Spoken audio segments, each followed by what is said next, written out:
Hello everybody, welcome back. This is TVHUBofficial1 back again, and it is indeed, if you read and this video, my second podcast on this channel. So it's number 2, I'm guessing. If you see number 1, you can go check that out below, or click on my channel. You can see it straight away now.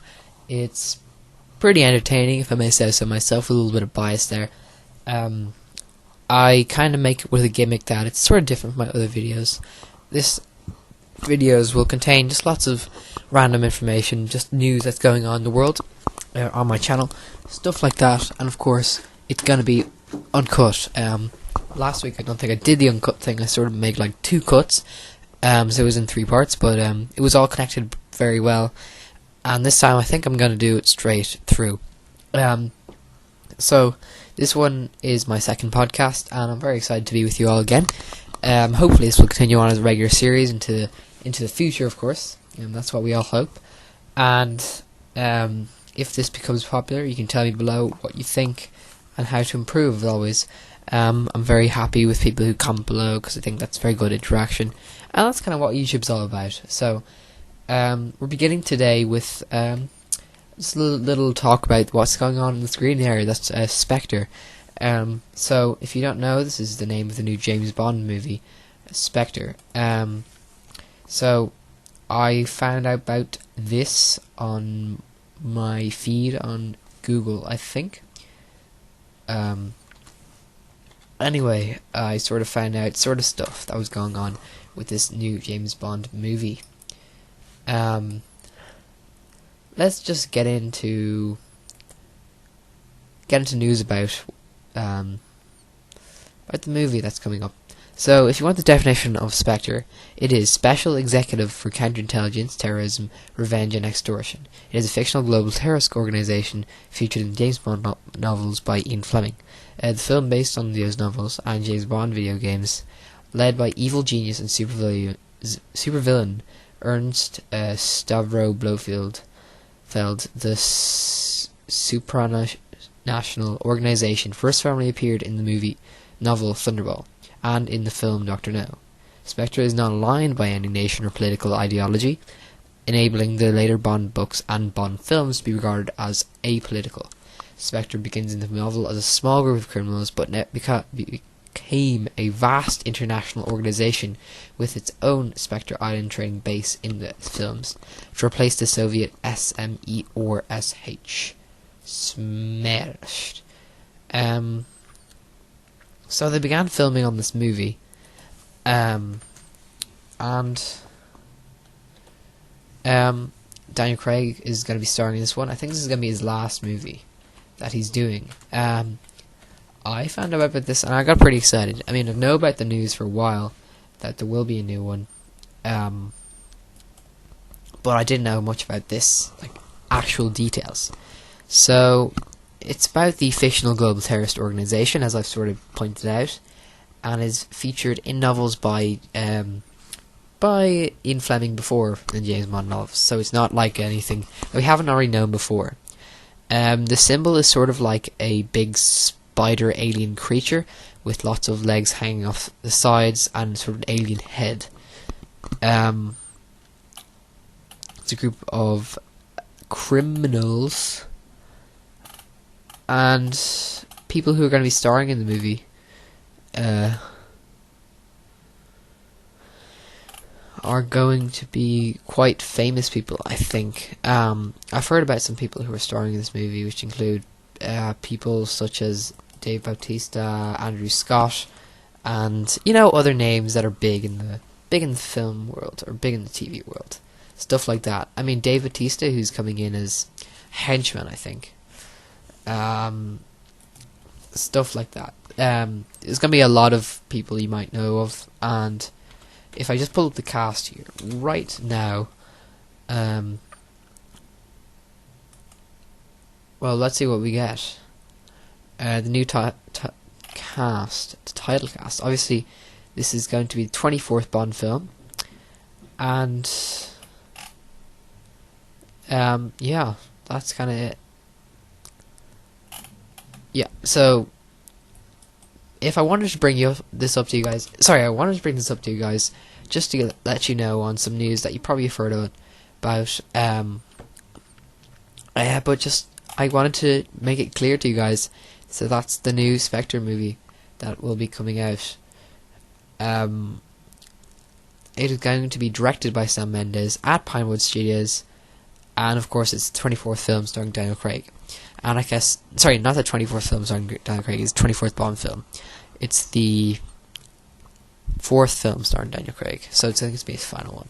I mean, the sort of James Bond actors sort of take about 4 films, like one guy took 1 film, and they might have 5 films as most, but usually that's sort of when they back out of the franchise, and that's where it becomes irrelevant. Well, it doesn't become, it becomes kind of a little bit monotonous if you got the same actor in a lot of movies like that, where you want to keep it fresh and want to keep it new and updated to the times that it's in, because James Bond has always done this really well and has come up with ways of staying relevant in the time. And here we have with this organisation that's been around for a long time, but I'm so excited to see how Spectre are going to develop in today's way of handling criminals and stuff like that, and how the new actors with M and Moneypenny and stuff like that are all going to influence things. Remember the old M who, well, she's not here anymore. I'm not going to kind of spoil that for you, but we've got a new he anyway. Yeah, so if you want to know more details on the movie, I guess you can look that up, but not much has been announced, I guess, despite that news, other than the sort of criminal aspect of the movie and a lot of the actors that will be in it. It is actually currently being filmed, I think, and yeah, that's it. So, other news that has been going around, we've also got the winner of the X Factor and I'm a Celebrity, Get Me Out of Here announced for I'm a Celebrity, Get Me Out of Here, this show about people who go out in the wild, like sort of celebrity type people, go out the wild, and a bunch of celebrities, and they've got hosts there, and they do all sorts of challenges for over 2 weeks or 3 weeks, and you get to see them interact with each other, and people get eliminated, and that's how it works mainly. So in recent weeks, fans have become accustomed to seeing him wear little more than a pair of shorts during his victorious run on I'm a Celebrity, Get Me Out of Here. But Carl Fogarty, 49, proved he can also look as stylish as the best of them at the BBC Sports Personality of the Year 2014. The World Superbike champion walked the red carpet at Glasgow's SSE Hydro in 3-piece blue suit on Sunday night. On Friday, he enjoyed an extra special welcome at his local pub, the Spread Eagle, in Blackburn, Lancashire, along with his family and friends. We talk all about this and his successful stint in the Australian jungle. I haven't been watching much of the I'm a Celebrity. I watched a few episodes, and it was alright. After some of the people I kind of supported, some of the celebrities that I kind of knew and supported were gone, it got a little, well, it wasn't as entertaining as it used to be. I think the runner-up was other ones like Jimmy Bullard, people like this.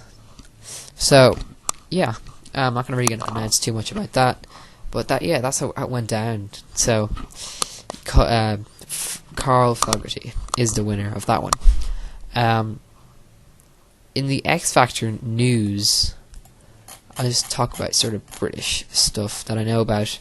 The winner of the X Factor, I guess, is... Who is he? Who is this man? It's going to be someone I don't know because I haven't watched any of these at all. Ben Heno. Based on early official charts company data up to midnight last night, 75,000 copies of Ben's track have been downloaded in the UK so far. The physical copy of the single will go on sale in record shops and supermarkets tomorrow. When was this posted? Who is it? It's Ben Hino. So his new number 1 single is coming out, I guess, right now in UK. and it's making quite a splash. Reigning number 1 single Uptown Funk by Ronson and Bruno Mars is currently just 23,000 copies behind Ben. However, the song will benefit from the addition of streaming into the chart for the first time this Christmas. Uptown Funk has a strong head start on the streaming front and is already the second most streamed track of the week on audio streaming services such as Spotify, Deezer, O2 Tracks and more, just behind Ed Sheeran's Thinking Out Loud. Ben Heno, I guess that he won the X Factor. Well, I know that he won the X Factor. I guess he was pretty popular. He got most of 53% of the votes over the runner-up, who was someone I'm not sure about. I didn't listen to any song or anything like that, but I just want to announce this out loud. The runner-up being... Who was the runner-up? Londoner Fleur East was gracious in defeat, congratulating rival Hey Now. The contestants, who were both mentored by Simon Cowell in Over 25's group, sang 2 songs in front of the judges and a 10,000 strong audience. The winner was chosen by the public with 10 million votes cast. This is what you waited for 12 years, Cowell told Hey Now. This is what turning into a star feels like. You deserve it, you're a great guy.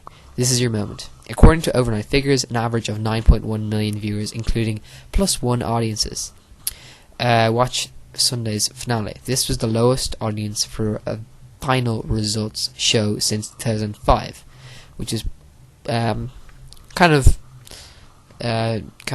understandable. I mean, the show has lost a lot of steam since its heyday back in the last few years, and the viewing peaked at 10.3 million when Hano was named the winner. Last year's finale saw an average of 9.7 million tune-in, according to overnight figures at the time. Once finalised, with catch-up and recorded viewing taken into account, the figures rose to up to 10.47 million. East 26 had been the bookmakers' favourite to win the series after topping the iTunes charts with a cover of Mark Ronson's Uptown Funk last week. For their song of the series, Hey Now 29 sang Michael Jackson's Man in the Mirror, while East repeated her success with Uptown Funk, which became a UK number 1 for Ronson this weekend. Of all the finalists I've ever heard, that was the greatest performance I've ever witnessed, an elusive Cowell told East. I didn't get you when I first saw you, but you have transformed into such a great artist. Both contestants sang the same winner's song. A cover version of One Direction is something I need. Hey Now's version was greeted by raucous applause from around the arena. Mel B told him, I think this song was truly made for you. An emotional Hey Now responded, I can't believe I'm in this position. I've had a lot of knockbacks. You've made me feel unbelievable, he told the audience. Ahead of the final decision, Cowell called it the best and closest final I've ever judged, adding that he wished he could split the prize. Sunday's final was peppered with performances from previous X Factor stars, notably One Direction and Ollie Murs, who duetted with Demi Lovato, a former judge on now defunct US version of the X Factor. One Direction performed alongside Rolling Stones guitarist Ronnie Wood, although the biggest cheers of the night were still reserved for Harry Styles. Stuff like Mick Jagger and Sam Smith performed Stay With Me in the final minutes of voting. So, the last year's winner, Sam Bailey, went on to score this Christmas number 1 single with a cover of Lovato's Skyscraper. Earlier this year, her debut album, The Power of Love, went to number 1 ahead of her taking time off her as Have a Baby. I mean, I haven't really heard of Sam Bailey in a very long time, but I guess she's got to number 1 and she's had big success with her new album. I guess this is how Ben Hey Now is going to go, and he probably will do the same thing as she did.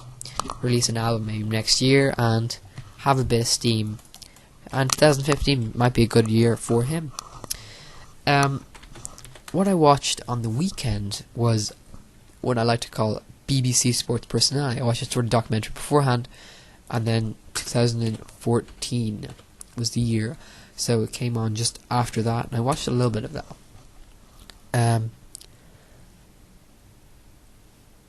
So I watched it all. I watched most of it. I thought it was pretty good. When the winner of the overall prize came on, I was kind of surprised. It was Lewis Hamilton. I'm going to talk about that right now. Gary golfer Rory McIlroy as well used to entertain on Sunday on a big event as an odds-on favourite. The difference this time was that he didn't win. With 2 majors and a Ryder Cup in the bag, he was considered a near certainty by some of the collect of the 2014 BBC Sports Personality of the Year award. But Lewis Hamilton, as he did on the way to his second Formula 1 title, overtook the long-time frontrunner and won the prize. McIlroy, 25, may not be the one used to coming second, but he was sporting in defeat. Exchanged good luck wishes with the F1 driver and hinting he would attend a Grand Prix to see him early next year. It was pretty nice. Well done, said the Northern Irishman with a thumbs up as two famous sportsmen exchanged pleasantries in the corner of the SSE Hydro Arena in Glasgow on Sunday. It's been a great night, and to be considered for the honour is an honour. Considered for the award as an honour. Lewis had a great year, a second World Championship, some big battles with Nicky Rosberg, and dominated the Formula 1 scene. It's interesting, something I followed closely, he said. I still got a lot of sport out there, and to finish second was a great achievement. Hopefully, if I can achieve just as much next year, it might just inspire me to go one better. We also saw such stars on the show as Ronaldo, Brian O'Driscoll, a lot of rugby players, a lot of teams, a lot of different people of all types of sporting backgrounds, and it was great to see how much of a showcase it took for a lot of people. People who feature in the Olympics, Special Olympics, Paralympics, Winter Olympics, and then Winter Paralympics. Sorry. So pretty impressive to see so much spirit on the show for this 61st year of the show. Last year being the 60th. But anyway, I liked the documentary as well. It was really good. It kind of documented different years that the show was on for, and the award ceremony is saying that this was like the most important thing in sports, the sporting year. Well, according to the people who make the show, so that's a bit of bias there, but I can agree with them. I mean, it's a really important show, and it highlights so much in the year of sports. And one of the most important awards is the Lifetime Achievement Award, which is kind of highlighted throughout the documentary, and it was very emotional to see these people who've worked all their lives for the sports get this award, and you gotta give it to them. They had a great career, and I'm just so glad that people have gotten the chance to be honoured like this, and some people who haven't been honoured before get to be honoured like this, and I think it's just great in general to see something as good as this happen. Moving on to another subject of another award ceremony that will be going on, the Golden Globes 2014 nominees have been announced, and I'm just going to go through a quick list of the nominees. So I might take a while just looking at what's happening in the Golden Globes. I mean, I haven't really seen this before, but let's take a look at the Golden Globes. So the winners for 2014 have already been announced, but they have already happened because we've seen that. But 2015 is going to look a little more like this. The 72nd Golden Globes, which will be debuting next year, obviously as Golden Globes 2015 goes, and 2014 had winners that I'm not really sure of, but it's a very sort of lucrative prize, and it's good to see. So the announcements on Best Motion Picture or Drama section go to Boyhood, Foxcatcher, The Imitation Game, Selma, and The Theory of Everything. Best Motion Picture Musical Comedy, Birdman, Grand Budapest Hotel, Into the Woods, Pride, St. Vincent. Best Actor in a Motion Picture Drama, Steve Carell in Foxcatcher, Benedict Cumberbatch in The Imitation Game, Jake Gyllenhaal in Nightcrawler, David Oyelowo in Selma, Eddie Redmayne in The Theory of Everything. Best Actor in a Motion Picture Comedy or Musical, Ralph Fiennes in The Grand Budapest Hotel, Michael Keaton in Birdman, Bill Murray in St. Vincent, Jacqueline Phoenix in Inherent Vice, Christoph Waltz in Big Eyes, Best Actress in a Motion Picture Drama, Jennifer Aniston in Cake, Felicity Jones in The Theory of Everything, Julian Moores in Still Atlas, Rosamund Pike in Gone Girl, and Reese Witherspoon in Wild. Best Actress in a Motion Picture, Musical or Comedy, Amy Adams, Big Eyes, Emily Blunt, Into the Woods, Helen Mirren, The 100th Journey, Julianne Moore, Map to the Stars, and Quevhan Wallace in Annie. Best Supporting Actor in a Motion Picture, Robert Duvall in The Judge, Ethan Hawke, Boyhood, Edward Norton, Birdman, Mark Ruffalo, Foxcatcher, and J.K. Simmons, Whiplash. Best Supporting Actress in a Motion Picture, Patricia Arquette in Boyhood, Jessica Chastain in A Most Violent Year, Keira Knightley in The Invitation Game, Emma Stone, Birdman, and Meryl Streep Into the Woods. Best Director, Wes Anderson, The Grand Budapest Hotel, Ava DuVernay in Selma, David Fincher in Gone Girl, Alejandro Gonzalez in Naruto in Birdman, and Richard Linklater for Boyhood. Best Screenplay Motion Picture, Wes Anderson, The Grand Budapest Hotel, Gillian Flynn in Gone Girl, Armando Bo Alexandre Dinhurst in Junior. Oh my god, that's so many names.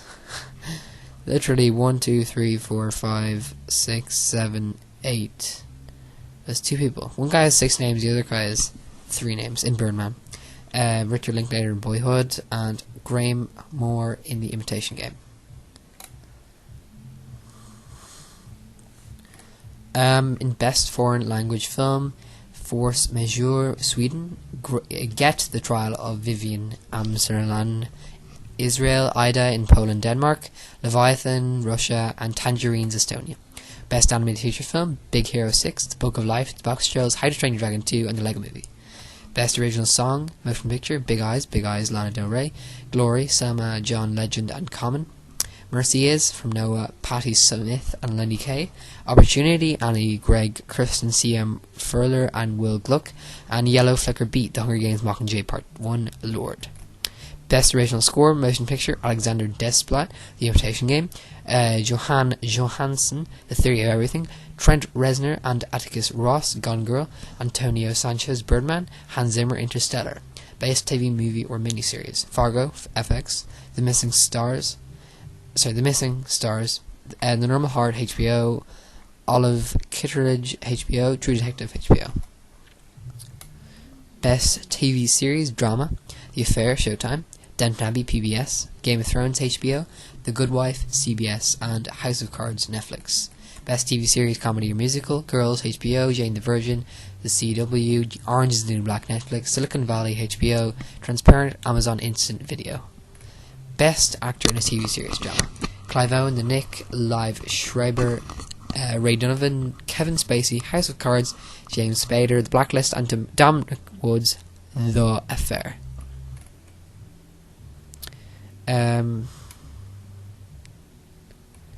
Best Actor TV Series Comedy, Louis C.K. Lewis, Ron Shield in House of Lies, Ricky Gervais, Derek, William H. Macy, Shameless, and Jeffrey Tambor, Transparent. Best Actress in a TV Series Drama, Claire Danes, Homeland, Viola Davis, How to Get Away with Murder, Julianne Margulies, The Good Wife, Ruth Wilson, The Affair, and Robin Wright, House of Cards. Best Actress in a TV Series Comedy, Lena Dunham, Girls, Eddie Falco, Nurse Jackie, Julia Louis-Dreyfus, Veep, Gina Rodriguez, Jane the Virgin, Taylor Schilling, Orange is the New Black. Best Actor in a Miniseries or TV Movie, Martin Freeman, Fargo, Woody Harrelson, True Detective, Matthew McConaughey, True Detective, Mark Ruffalo, The Normal Heart, Billy Bob Thornton, Fargo.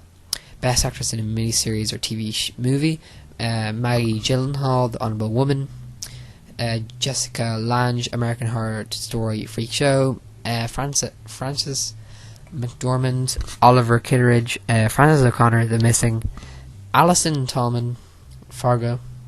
And Best Supporting Actress in a Series, Miniseries or TV Movie, Matt Bomer, The Normal Heart, Alan Cumming, Good Wife, Holland Hanks, Fargo, Bill Murray, Olive Kitteridge, John Voight, Ray Donovan.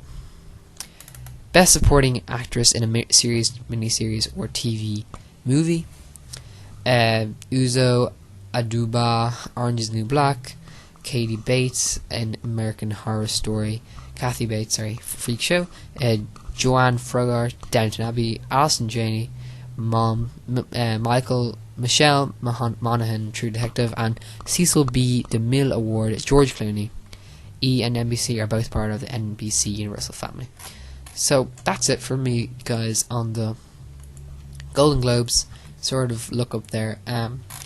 Things I'm kind of want to win are sort of Richard Linklater for Boyhood, Matthew McConaughey or Woody Harrelson for True Detective in a short film series, and others that are sort of like songs. Yellow Flicker Beat for the Hunger Games is really good, but I don't know much about other stuff. I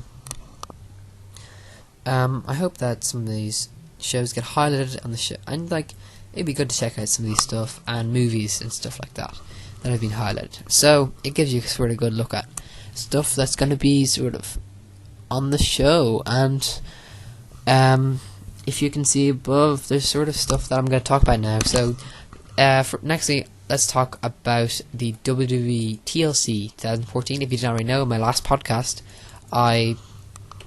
what I did was I did a predictions video for WWE TLC in my last podcast, if you saw that. And now I'm going to do my results video, but I didn't really watch it, so I didn't actually watch it, sorry, but I'm just going to talk about the results, and then I might do my review over the weekend or something like that. I don't think I'm going to get to it though, so don't be looking forward to that at all. Sunday night, World Wrestling Entertainment concluded its 2014 pay-per-view schedule with TLC tables, ladders, chairs, and stairs, a show dedicated to gimmick matches.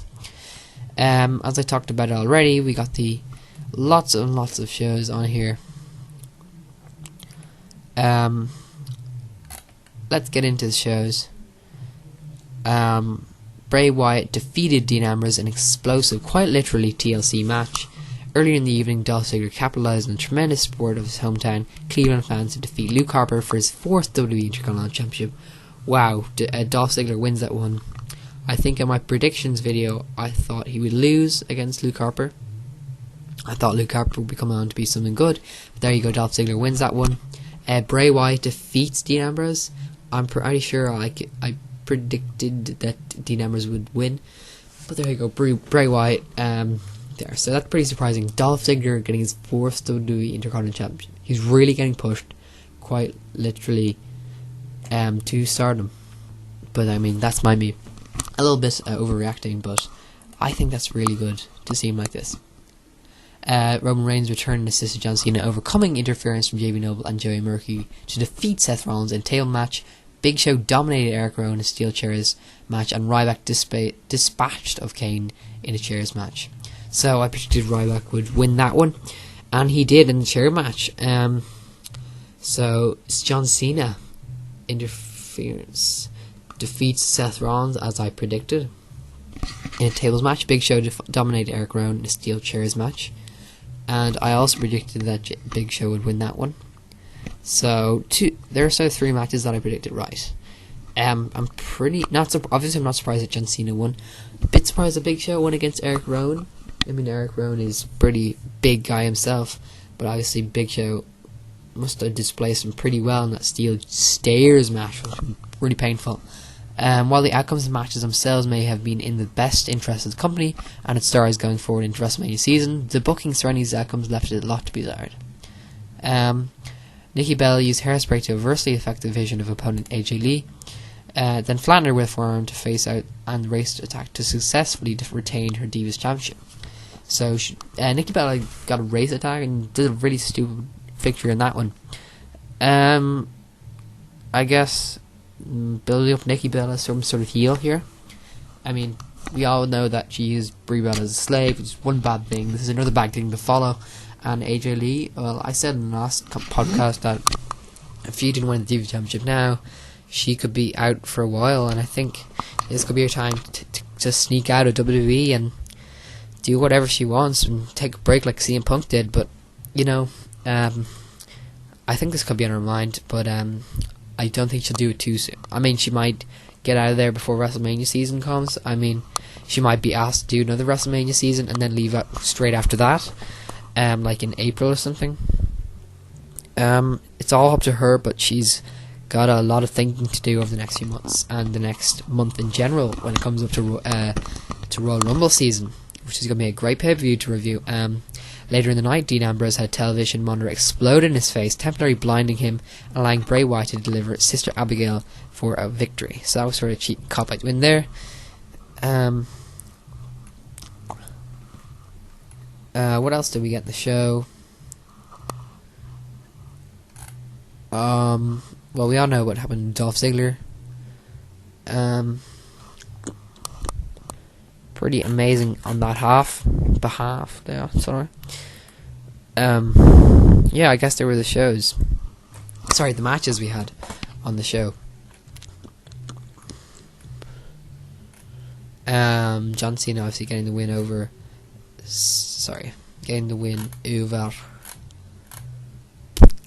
Seth Rollins, and Kofi Kingston pinned Stardust after the double T move, the midnight hour. So the New Day getting the win there, no surprises. Pretty impressive there, I guess, for the New Day with that new move they used. We get to see the Usos beat Miz by disqualification when Miz hit Jimmy Uso with the tag team belt to end the match. I guess this means that the Miz though keep their championships, but because it's disqualification.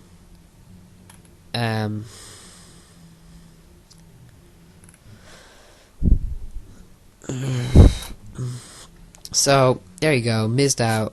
I think being a great gimmick, but let's see how that works out.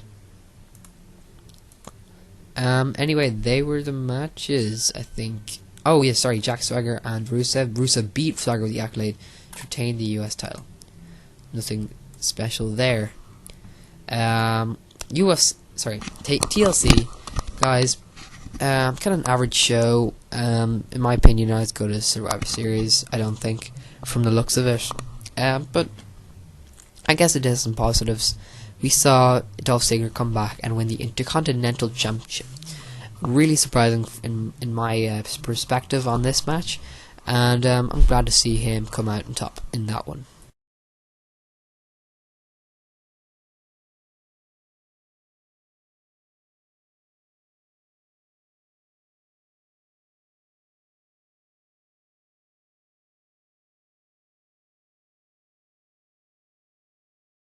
So now, I'm just going to feature some other stories that I sort of want to talk about.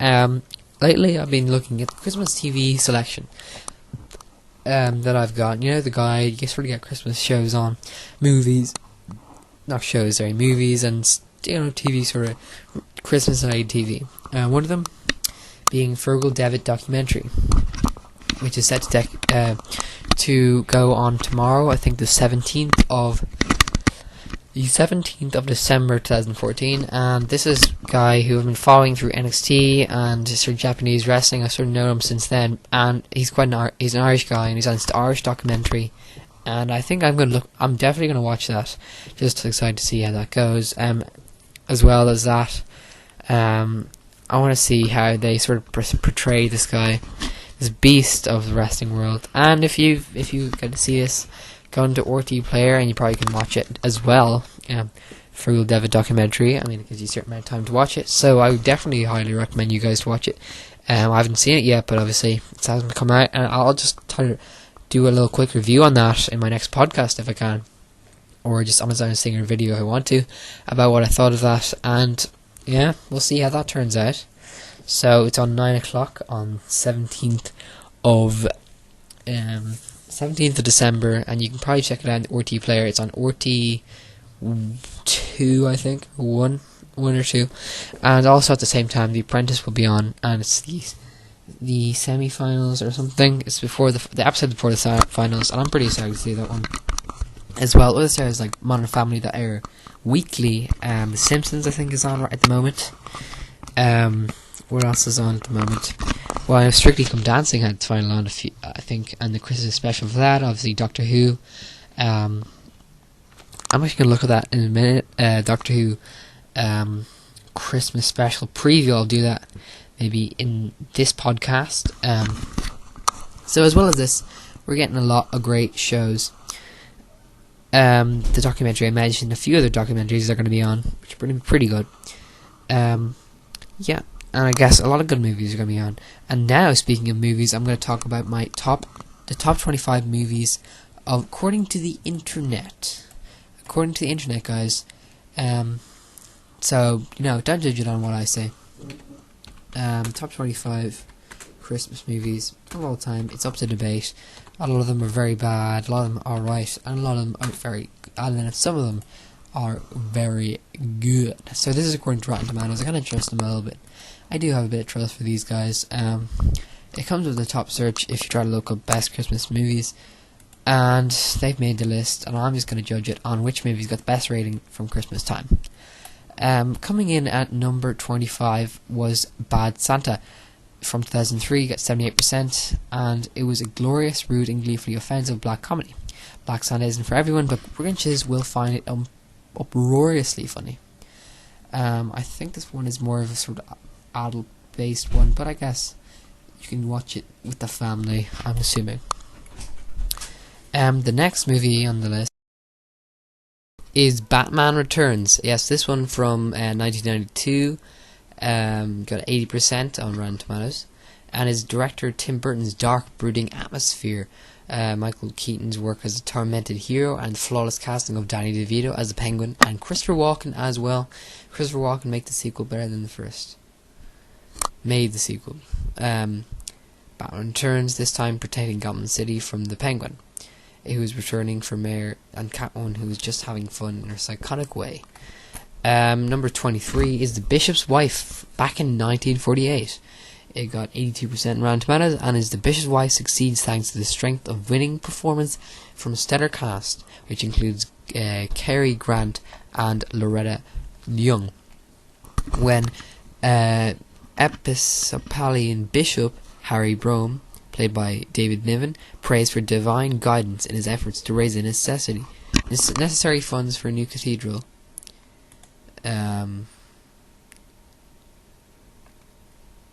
His prayers are answered in the form of Hans' personal guardian angel named Dudley, played by Cary Grant.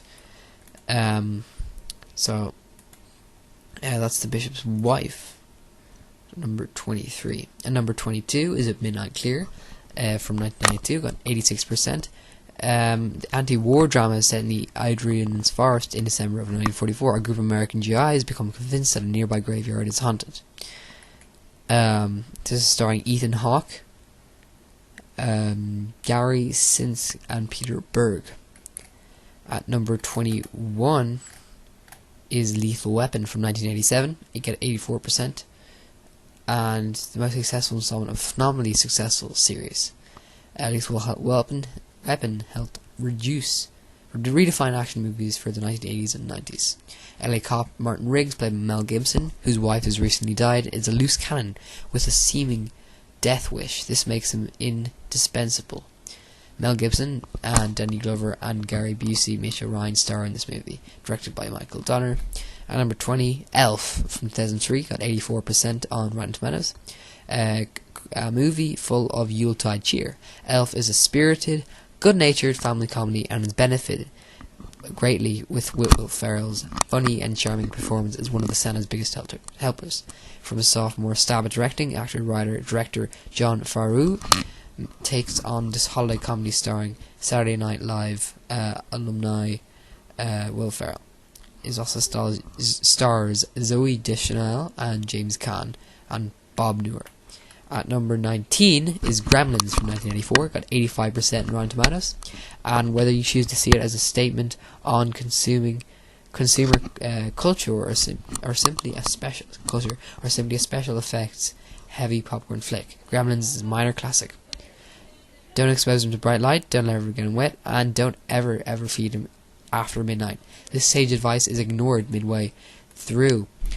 Starring Zach Galligan, Hoyt Axton, Francis Lee McCain, and Phoebe Gates, and is directed by Joe Dante.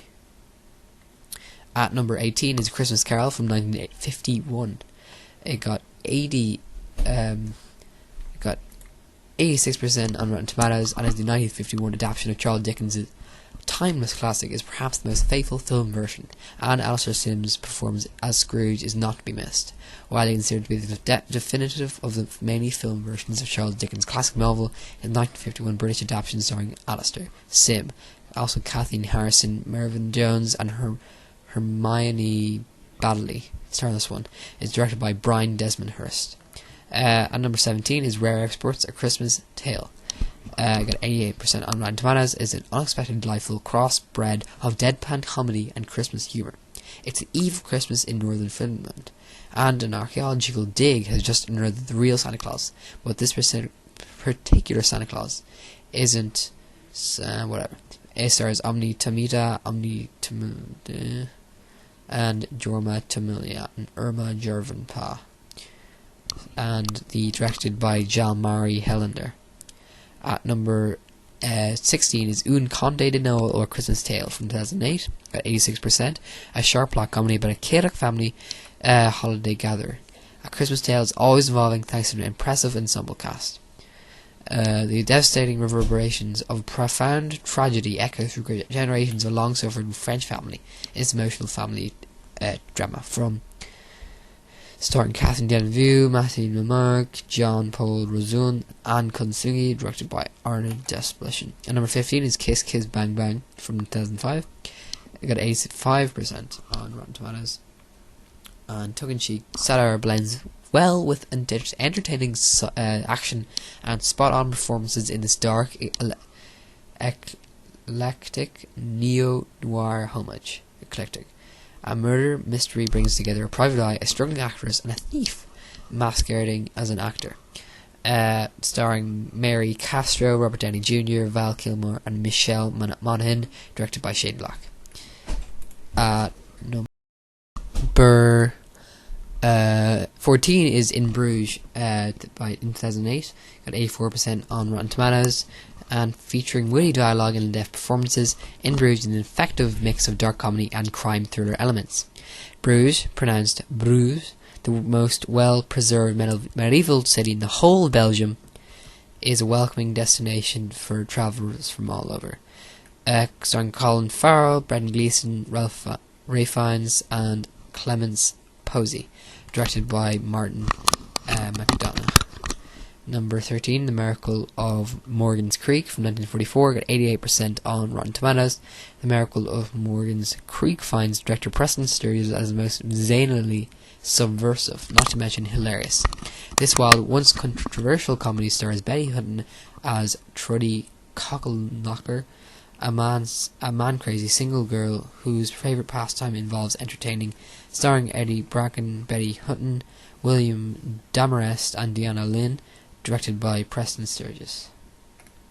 At number 12, Trading Places from 1983, 88% on Rotten Tomatoes, featuring deft interplay between Eddie Murphy and Dan Aykroyd. Trading Places is an immensely appealing social satire. The nature-nurture theory that motivated so many Three Stooges comedies is the basis of John Landis's hit comedy, The Fabulously Wealthy but Morally. This is starring Dan Aykroyd and Eddie Murphy, Ralph Bellamy, and Don Ameche, directed by John Landis. At number 11 is Tokyo Godfathers from 2003, about 91%, and is beautiful and substantive. Tokyo Godfathers adds a moving and somewhat unconventional entry to the animated Christmas canon. Japanese filmmaker Satoshi Kon directs his third anime feature with the holiday film Tokyo Godfathers. The story takes place in Shinjuku, Tokyo, and starring Shozo Izuka, Yuzumaka Yara, Kyoko Teraza, Namiko Noto, directed by Shogo Vura and Satoshi Kon. At number 10, A Christmas Story from 1993, got 88%, is both warmly nostalgic and darkly humorous. A Christmas Story deserves its status as a holiday perennial. In the 1940s, in the town of Hammond, 9-year-old Ralphie wants one thing for Christmas, an official Red Ryder BB rifle. When he asks his mother for it, starring Peter Billingsley, Darren McGavin, Melinda Dillon, and Ian Petrella, and is directed by Bob Clark III. Bob Clark. Arthur Christmas at number 9 back in 2011. It got 92%, and its Aardman Animations broadens their humour a bit for Arthur Christmas, a clever and earnest holiday film with surprising emotional strength. The 3D CG animated family comedy Arthur Christmas, an Aardman production for Sony Animation Studios, at last reveals this incredible, never before, starring James McAvoy, Hugh Laurie, Bill Nighy, and Jim Broadbent. Directed by Sarah Smith and Barry Cook. And number 8 is Die Hard from 1988, got 92%, and its many imitators and sequels have never come close to matching the top thrills of the definitive holiday action classic.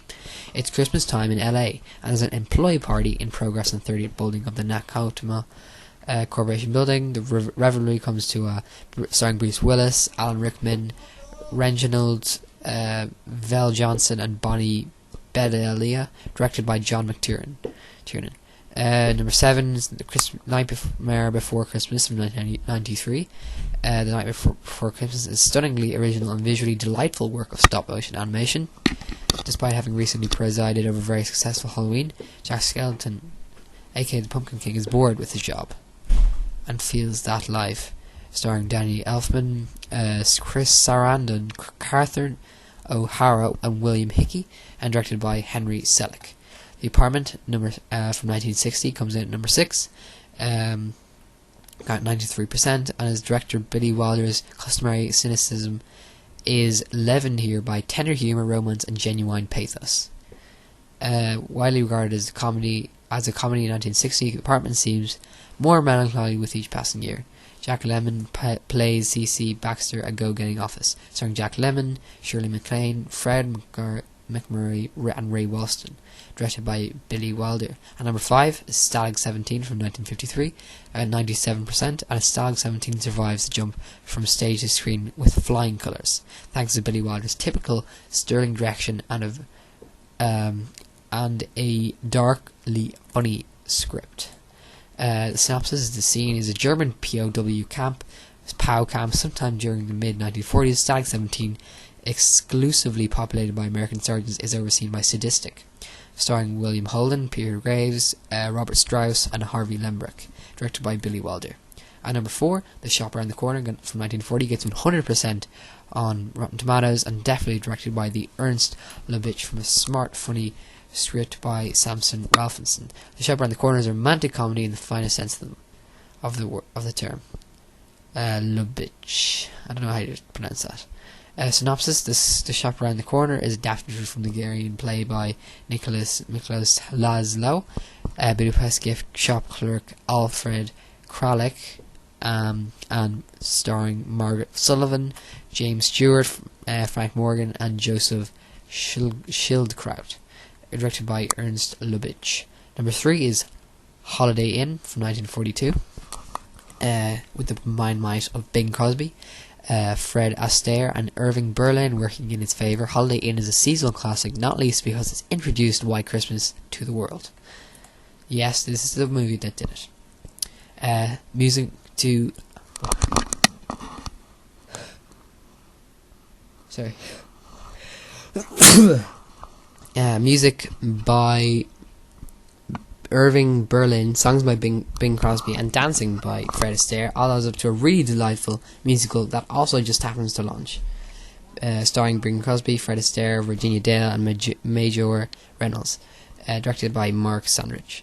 And number 2 is Miracle on 34th Street from 1947, and it got 96%, and is irrefutable proof that gentle sentimentalism can be the chief ingredient in a wonderful film. Miracle on 34th Street delivers a warm holiday message without resorting to treacle. Edmund Gwenn plays Kris Kringle, a bearded old gent who is the living image of Santa Claus, serving as a last-minute replacement for the drunken Santa. Starring Maureen O'Hara, John Payne, Edmund Gwenn, and Gene Lockhart. Directed by George Seaton. And number 1, It's a Wonderful Life back in 1946. Got 94%, and the holiday classic to define all holiday classics. It's a Wonderful Life is one of a handful of films worth an annual viewing. This is director Frank Capra's classic bittersweet comedy drama about George Bailey and the eternally in-debt guiding force of a bank and starring James Stewart, Donna Reed, Lionel Barrymore, Thomas Mitchell. Directed by Frank Capra. So there you go, guys. That's been the top 25 Christmas movies. Also, there you go, Home Alone, just there in the background. I mean, that was a good movie as well, but didn't make the Rotten Tomatoes cut, but still, you know, you gotta like all those movies. So yeah, getting the Christmas mood. I think I might upload another podcast around before Christmas time, and maybe 2 more if I want to. But yeah, I think that'll be a bit for the year after that, and then more podcasts obviously coming next year after those ones. So the basic idea I want to give to you guys is that there's a lot of movies out there to watch this Christmas, and also TV. I mean, a lot of media coming out. It's great. I want you guys to enjoy the stuff that's out, and watch as many good stuff as you got with your family, and have fun, and watch me as well. So guys, I'll be uploading a lot more content. But now let's get over to the world news section, I think, of the show. You probably do right now. So I'm going to cover just, if you remember from last week, last week I did my first podcast, and I want to upload some world news, which will come at the end of each episode. So I basically just log on, look at some world news that's coming at least, and I'll talk about it. So this time, let's get to the news. Number 1, at least 141 die in Pakistan attack. Taliban gunmen stormed a military-run school in northwestern Pakistani city of Peshawar, killing at least 141 people, mostly children, before Pakistani officials declared a military operation to clear the school over. Prime Minister Nawaz Sharif condemned the assault and pushed to Peshawar to show his support for the victims.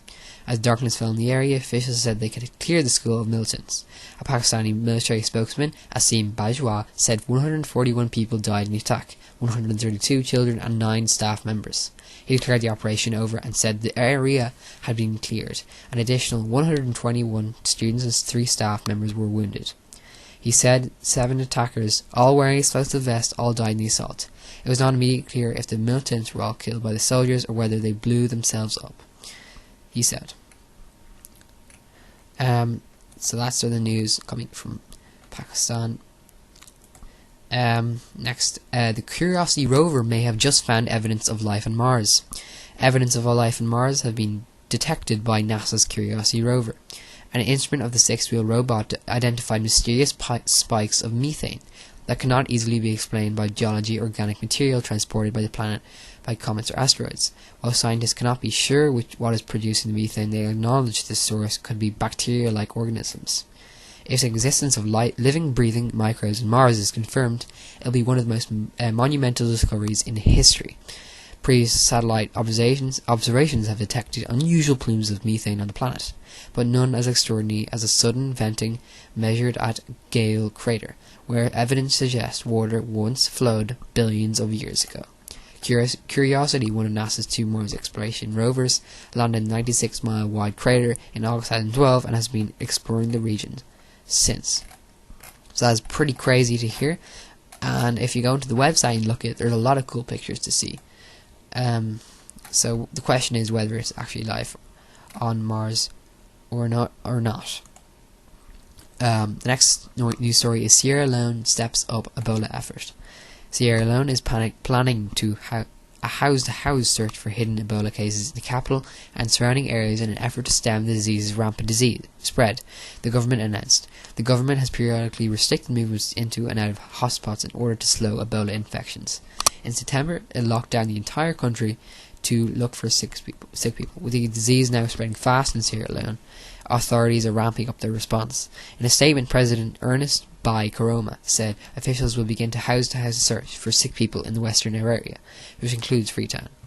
It was not clear if people had to stay in their homes, and if so, for how long. More than half of the new infections are now occurring in the capital and surrounding area, the statement says. In the world's largest Ebola outbreak, around 18,500 people have been infected, mostly in Sierra Leone, Guinea and Liberia. Of those, more than 6,800 have died. In another news story, Sydney siege victims were willing to lay down their lives so others might live. She was a brilliant lawyer who taught young students how to prepare for mock trials. He was the beloved manager of a chocolate shop and cafe who was now putting his staffers' need first. Both their lives ended in a hail of bullets inside a Sydney cafe after a disturbed gunman took them hostage, along with 15 others yesterday. Katrina Dawson, a 38-year-old mother of 3, and Tori Johnson, the 34-year-old manager of the Lint chocolate cafe where the 16-hour siege unfolded, were being lauded for their courage after unconfirmed reports that they have tried to save their fellow hostages. Sydney's Catholic Archbishop Anthony Fisher said in a memorial service attended by hundreds of people at St. Mary's Cathedral that Mr. Johnson had reportedly brought this siege to a head by grabbing the shotgun wielded by hostage taker man Haran Monis. Monis was killed as police stormed the cafe to end the siege. So that's very sad news there from Sydney. And one more news story.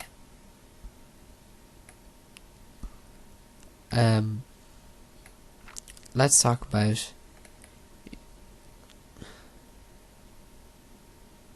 one more. There are only 5 northern white rhinos left in the world. A northern white rhino has died at San Diego Zoo Safari Park, pushing the species closer to the brink of extinction. It seems Angalifo died of old age at 44, leaving only 5 more of the scarce species left in the entire world. Angalifo's death is a tremendous loss to us all of us, Safari Park curator Randy Reich said in a statement. Not only because he will be well beloved here at the park, but also because his death brings the wonderful species one step closer to extinction. Following Angalifo's death, San Diego Zoo are now left with 1 northern white rhino, a female named Nola. The remaining 4 rhinos are dotted around the globe, with an elderly female in Czech Republic and the world's last remaining male, and 2 more females in Kenya. Just a couple of months ago, one of the last male northern white rhinos died in the zoo in Kenya, and after the loss of Angalifo, the fate of these rhinos seems bleak. However, major efforts will be made to keep the species alive through in vitro fertilization, perhaps with the southern white rhino as a surrogate. At the end of the 19th century, southern white rhinos once faced extinction too, with only 20 remaining in the world at one point. But decades of conservation efforts gradually brought the species back to life. Let's just hope the same can be done with their northern counterparts.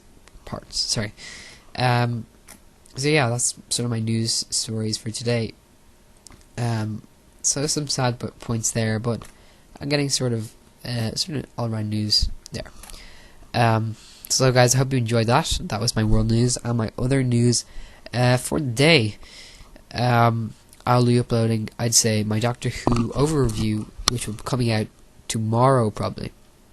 I might just do a reaction video to Feral Devon in my next podcast. Talk about my next podcast, which will be coming out later this week. Some few Christmas movie reviews coming up will be pretty exciting. My Malcolm in the Middle reviews will continue.